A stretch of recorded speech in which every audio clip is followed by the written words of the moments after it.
সাবেক প্রধানমন্ত্রী দণ্ডিত শেখ হাসিনাকে দেশে ফেরাতে কূটনৈতিক চেষ্টার কোনো ঘাটতি নেই বলে জানিয়েছে পররাষ্ট্র মন্ত্রণালয়। প্রতিমন্ত্রীর দাবি, বন্দি বিনিময় চুক্তির আওতায় তাকে আনতে চায় ঢাকা।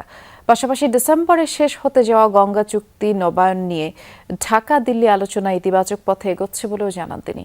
পররাষ্ট্র সচিব নিউ ইয়র্ক ও জেনেভায় নতুন দূতের পাশাপাশি ব্রিটেন ও ভারতে নতুন হাই কমিশনার নিয়োগে পেশাদারিত্ব প্রাধান্য পাচ্ছে বলেও জানান শামা ওবায়েদ।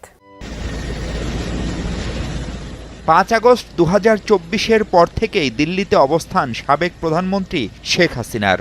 অন্তর্বর্তী সরকারের পর বিএনপি ক্ষমতায় এসেও তাকে ফেরাতে আদালতের রায়ের কপিসহ দিল্লিতে চিঠি লিখেছে পররাষ্ট্র মন্ত্রণালয়। আনুষ্ঠানিকভাবে জবাব না পেলেও সম্প্রতি এক সাক্ষাৎকারে চলতি বছরের মধ্যেই দেশে ফেরার কথা জানিয়েছেন শেখ হাসিনা। সরকারও ফেরাতে চাই, শেখ হাসিনাও ফিরতে চান। এখন তাহলে চ্যালেঞ্জ কি? প্রশ্ন পররাষ্ট্র প্রতিমন্ত্রীর কাছে। আইনি জটিলতা আছে কি নাই সেটা আমাদের আইন মন্ত্রণালয় এবং স্বরাষ্ট্র মন্ত্রণালয় সেটা খুঁটিয়ে দেখবে। পররাষ্ট্র মন্ত্রণালয়ের পক্ষ থেকে আমাদের যে প্রক্রিয়া আমাদের চালানো দরকার সেই প্রক্রিয়া আমরা চালাচ্ছি, সেটাতে কোনো ঘাটতি আমি দেখছি না। যিনি আসামি তার বক্তব্য তো এখানে রেলেভেন্ট না। এবছর ডিসেম্বরে শেষ হচ্ছে ভারতের সাথে গঙ্গা চুক্তির মেয়াদ।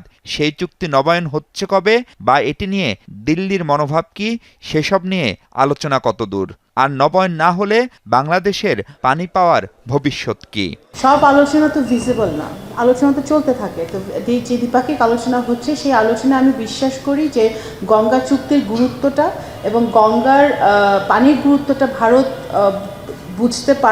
বুঝতে পারে এবং সেটা বিবেচনায় রেখে আমাদের দ্বিপাক্ষিক সম্পর্কটাকে যাতে কোনো রকমভাবেই ক্ষতিগ্রস্ত না হয় সেটা মাথায় রেখেই ভারত সিদ্ধান্ত নেবে এবং আমরা মনে করি যে এটা পজিটিভ দিকেই আগাচ্ছে। সম্প্রতি জাতিসংঘে বাংলাদেশের স্থায়ী প্রতিনিধি হিসেবে নিয়োগ পেয়েছেন মানবাধিকার কর্মী আইরিন খান। আর সেখানে কর্মরত সালাউদ্দিন নোমান চৌধুরী হচ্ছেন পরবর্তী পররাষ্ট্র সচিব। আর বর্তমান পররাষ্ট্র সচিব আসাদ আলম সিয়াম দিল্লি যাবেন হাই কমিশনার হয়ে। আর দিল্লিতে থাকা রিয়াজ হামিদুল্লাহকে পাঠানো হচ্ছে জেনেভায় স্থায়ী প্রতিনিধি হিসেবে। জেনেভা থেকে ঢাকায় ফিরছেন নাহিদা সোভান, দায়িত্ব নিচ্ছেন ফরেন সার্ভিস একাডেমির। আর চুক্তিভিত্তিক নিয়োগে থাকা একাডেমির রেক্টর আব্দুল মুহিত যাচ্ছেন লন্ডনে হাই কমিশনার হয়ে।